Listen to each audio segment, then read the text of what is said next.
Tezkor xabar. Hammaga salom do'stlar. Hamyurtimiz UFC jangchisi Nursulton Ro'ziboyevning raqibi o'zgardi. UFC Nursultonga jiddiy raqib berdi.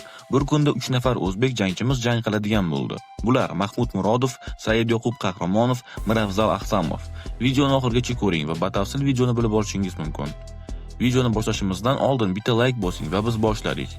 O'zbekistonlik UFC jangchisi Nursulton Ro'ziboyevga bir necha kun avval polshalik Mikhail Alekseychuk raqib sifatida berilgandi. Bu haqda ishonchli manbalar xabar berdi. Endi esa raqib o'zgardi. Raqib jiddiy amerikalik Brian Battle.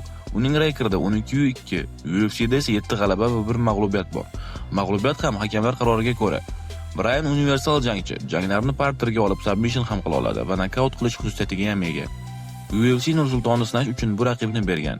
Ya'ni Nursulton bu raqibni ustidan g'alaba qozonsa, katta ehtimol bilan keyingi raqibi top 15 dan bo'ladi. Jang 16-avgust kuni bo'ladi. Aynan shu kartda asosiy jangda Hamza Chimayev kamarga jang qiladi. Nima bo'lganda ham Nursulton Ro'ziboyevga omad tilab qolamiz. Biz unga ishonamiz. Endi esa navbat Mahmud Murodovga. U keyingi jangini 14-iyun kuni Oktagon ligasida chempionlik kamari uchun o'tkazadi. Murodovga ham omad tilab qolamiz. Said Yoqub Qahramonov ham 14-iyun kuni Jorti Boxingda UFC jangchisiga qarshi jang qiladi. Bilmaganlar uchun Jorti so'zining ma'nosi kir, iflos degan ma'noni bildiradi. Va yana bir PFLdagi mag'lubiyatsiz jangchimiz Miravzal Ahtamov ham 14-iyun kuni arablarning yangi ligasida jang qiladi. Miravzal Ahtamov bu ligada jang qilishi uchun arablar PFLdan ruxsat so'rashgan. Tez orada Miravzalning PFLda Usmon Nurmagomedovga qarshi chempionlik kamari uchun jangini ko'ramiz. Barcha janglarimni biz bilan tekinga jonli efir ko'rishingiz mumkin.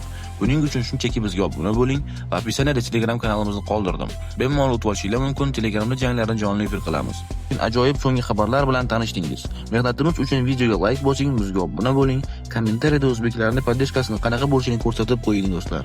Videoni ko'rayotgan barcha tomoshabinlar o'zbek bayroqlari bilan kommentni to'ldirib portlatib tashinglar.